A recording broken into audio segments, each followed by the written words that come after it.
Shalom. This is the brother Yahawashi from the Northwest, Great Millstone Northwest. First off, I want to give all praises, glory, and honor unto Yahweh, Hashem, Yahawashi. Double honors unto the apostle elders who rule well, apostle elders of Great Millstone who rule well, and peace and blessings unto the elect out there pushing this truth throughout the four corners of the earth in sincerity. You want to go around the corner real quick? Right here. You can record it still. Yeah, let's just hit the corner real quick.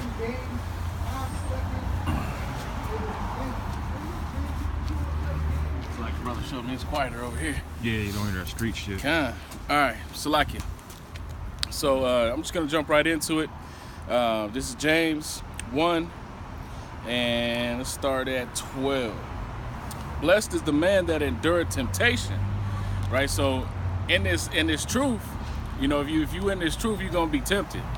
No matter what you're going through on your day-to-day, no matter you know how much you pray, fast, stay in the spirit.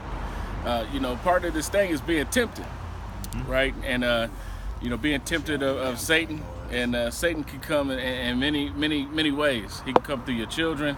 He can come through your demon or your wife, your woman.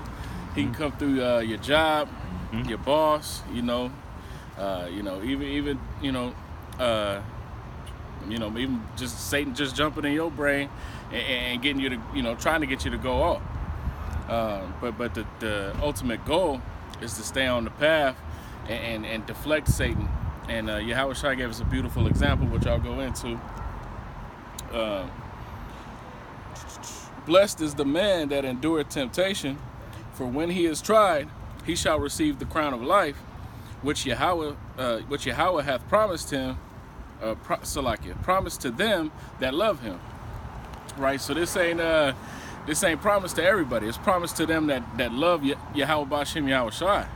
And that crown of life is this wisdom, knowledge, understanding, which in time will become the kingdom. And it says, for when you are tried, you know, Yahweh B'Shem Yahawashi is gonna, if you pray unto Yahweh B'Shem Yahawashi, you endure that temptation, Yahawashi is gonna put that crown of life on you, you know, through the power, spirit and power of Yahweh, for you to endure. You know what I'm saying? Because this what we going through out here. This is utter hell, right? Dealing with what you got to go through at work. You know, that's temptation in itself. You know, whether it be temptation for you to you know, get wrapped up in it, it's not for us because we don't give a damn about this place. But you know, also temptation into, you know, demons just trying to get you to go off. You know, saying something stupid to you, something sly, trying to get you to lose your job, go off on them. You know, whether they, you know, invite you to the Christmas party, you don't show up. Now you look different, and they're like, oh, you know, what's going on? So, you know, this world is fucked up, but you got to just, you know, endure and fight through this temptation of, you know, Satan, the spiritual demon Satan, and also the physical counterpart Esau, tempting you to go away from the truth, right? Because, you know, demon could hop on you. You see somebody with a lineup. You know, first of all, you're not supposed to covet another man, but you see a man with a lineup, like, oh damn, that's clean, you know, da da da da da. You know what I'm saying? That's going off. You know what I'm saying? If you go and then put a lineup on your head, or you see, you know, Jay got a lot of money, and now you're like, oh man, I'm trying to get this dough. That's not what this is about. You know, we're trying to build up our treasures and our spiritual treasures in heaven, right? We know that everything here is going to burn and forever be utterly destroyed. So what's the point in putting all your effort and your spirit into something that's dead? You know, it's going to be physically dead, and it's already spiritually dead. This place is already on fire. So what's the worth of putting time and effort into this place just to see it be destroyed? Unprofitable shit. Yeah, unprofitable. Right? We trying to store up treasures in heaven, right? And please the Heavenly Father through His Son Yahawashi. That's right. Let no man say when he is tempted, I am tempted of Yahweh, for Yahweh cannot be tempted with evil, neither tempt he any man. Right? So that's, you know, he employs Satan to be the tempter. Right? Yahweh's righteousness. And if you walk in his ways, you ain't going to be tempted. You know, you're going to stay steadfast. You might be tempted, but you're going to deflect that with that crown of life that was just spoken about. Then when the lust hath conceived, it bringeth forth sin. And sin, when it is finished, bringeth forth death. Right? So that right there is a clear picture. You give into temptation, what's your reward? Death. Right? Sin. And what's the reward for sin? Death.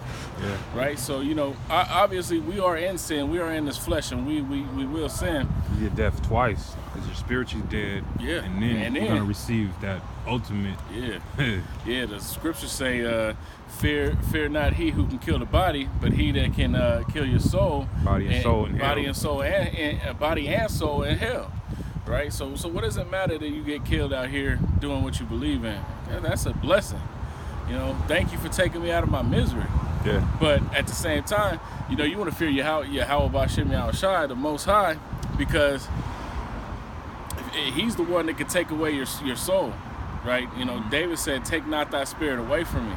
You know, in his prayer, Psalms 51, and because you know it's a fearful thing, you know, to end up in the hands of Yahweh. Yeah. And his destruction, right? And we fear that. We fear Yahweh. We know he's the ultimate power, right? We don't fear the things of this world. We fear the power of this world, who controls, you know, who created this world and who created the things in it. All right, so we're gonna jump to Matthew 4. Drop that. That. Salakia. You good, bro?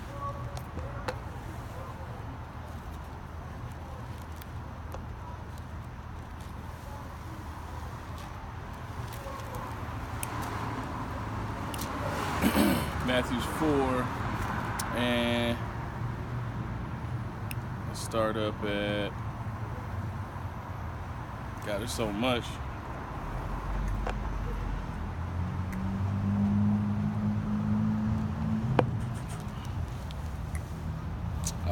I'll start at 1. Then was Yahawashi led up of the Spirit into the wilderness to be tempted of the devil. Right? Yahawashi himself was tempted of the devil, and he beautifully passed that temptation. Right? He said, you know, he hit Satan with scriptures, just like we supposed to do. We get stuck in a situation.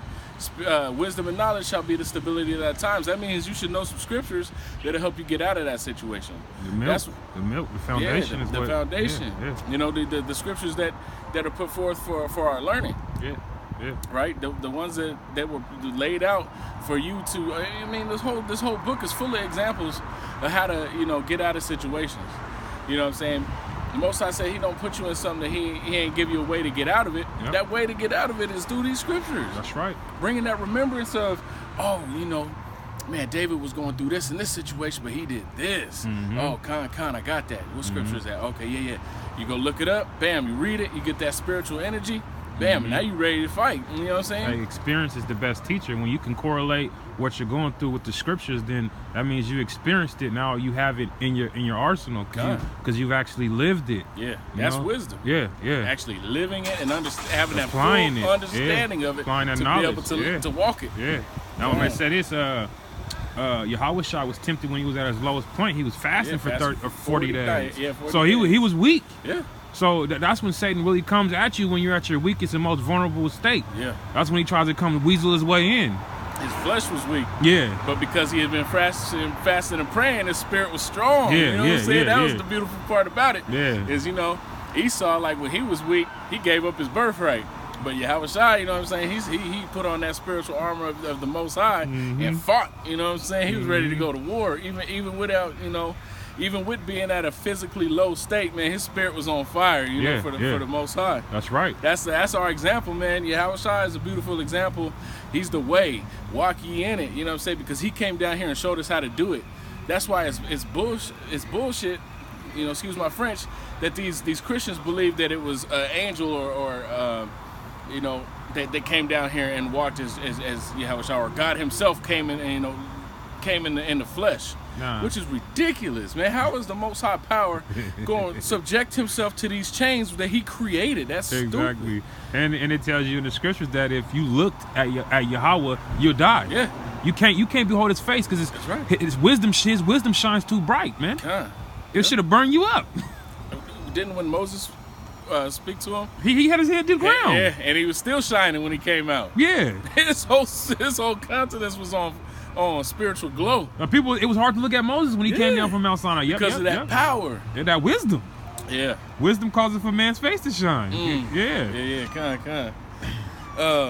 But I'll let y'all read it for yourself. Matthew 4 through about 11 goes through the different temptations that he said. He said, I'll give you verse 3. And when the tempter came to him, he said, if thou be the son of God, son of Yahweh, command that these stones be made bread. And Yahawashi hit him. But he answered, verse 4, but he answered and said, it is written, right? Written in these scripts, man shall not live by bread alone, but by the word that proceedeth out of the mouth of Yahweh. That's right. That's it, man. And I'm going to jump right into this one over here. Hebrews 2:18.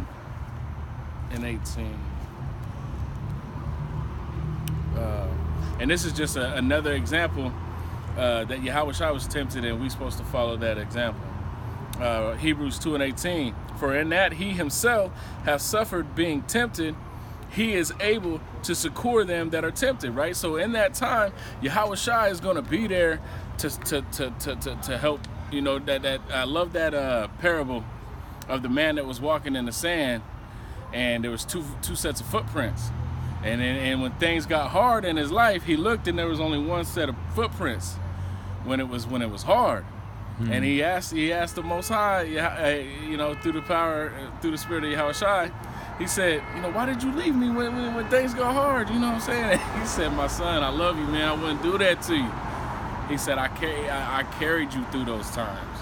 Yahweh B'Ashem Yahawashi carries you through those times that you can't get through. That's why you're supposed to give it to him, and he'll take that for you and walk you through that. Cast your burdens upon me. Right, but you got to be in this thing and doing the work for him to recognize you. And when you call on him, answer you. It says that not all that call in his name shall be answered. Not all that say, Lord, Lord. Lord. Prophesied in thy name. And cast out devils, through thy spirit. Right? Not everybody is a part of this thing. But the ones that are, if you could physically see the footprints of your life in sand, you would see that, man, most of them times you was carried, bro. You was carried through that. Through the spirit. Yeah. So that's Yahawashi saying, you're gonna go through some stuff. You're gonna be tempted, but through those temptations, know he got your back. Have faith in the Most High Power through his son, Yahawashi. That Yahawashi, man, he left us a beautiful example through the word to get you through them hard times. And I got a couple more scripts, but I'm going to end it with that. You know what I'm saying? Give all spiritual honor and glory unto Yahweh, B'Ashem Yahawashi, and shalom to the Akim out there pushing this word.